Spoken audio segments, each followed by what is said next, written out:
নমস্কার, কেমন আছেন সবাই? তুলসীর স্বাদ কাহনে আবার একটি নতুন ব্লগে সকলকে স্বাগত জানাই। আজ সোমবার আর এখন সকাল 5:30 মতো বাজে।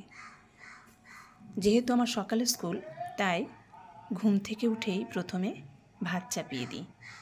আর ভাতটা যে একটু উতলানো আসে, গ্যাসটা অফ করে দিয়ে চলে এলাম ওপরে। আর ওপরে এসে যথারীতি প্রথমে ঠাকুর প্রণাম সেরে ঠাকুরঘরটা মুছে নিয়েছি। আর এবার ফুলগুলোও তুলে নেব।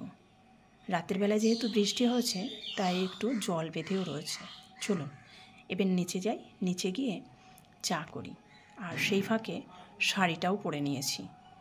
আর আপনাদের সঙ্গে ছোটোবেলার একটা মজার ঘটনা শেয়ার করছি। সেটা হচ্ছে, একটা রুটি ছিল রাতের, সেই রুটিটা রোল করে চা দিয়ে ভিজিয়ে খেলাম। আর ছোটোবেলার কথা মনে পড়লো, খুব আনন্দ পেলাম।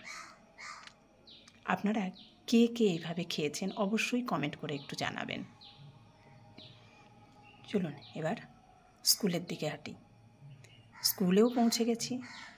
আর আমাদের স্কুলের প্রাকৃতিক সৌন্দর্য সম্বন্ধে বলার আর কিচ্ছু নেই, কারণ আমাদের স্কুলের প্রাকৃতিক সৌন্দর্য অপূর্ব সুন্দর।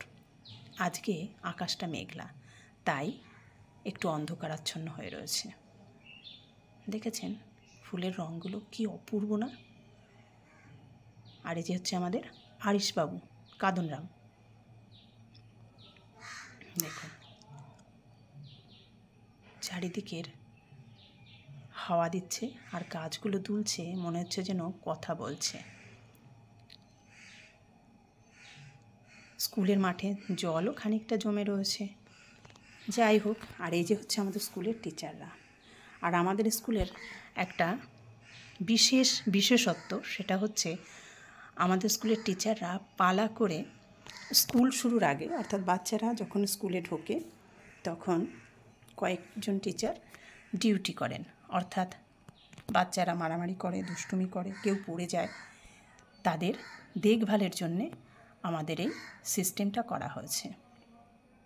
এই সিস্টেমটাও আপনাদের কেমন লাগলো অবশ্যই কমেন্ট করে জানাবেন কিন্তু। আর একটা বিষয়, সেটা হচ্ছে আমরা সারাদিনের এই জন্যেই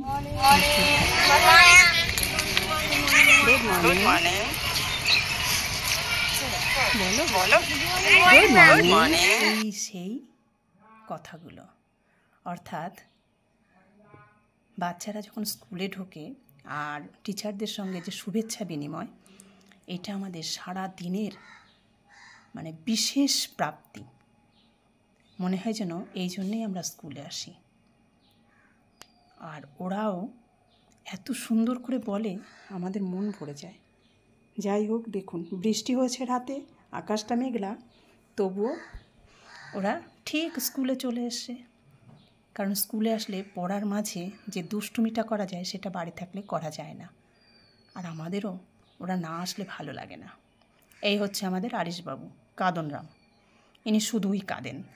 যা হোক, হয়তো আস্তে আস্তে ঠিক হয়ে যাবে। তো ব্লগটা আজকে এখানেই শেষ করছি। ব্লগটা কেমন লাগলো কমেন্ট করে জানাবেন। ভালো লাগলে একটি লাইক দেবেন আর চ্যানেলটি সাবস্ক্রাইব করে একটু শেয়ার করে দেবেন। ব্লগটি শেষ করছি। ভালো থাকবেন, সুস্থ থাকবেন, সাবধানে থাকবেন।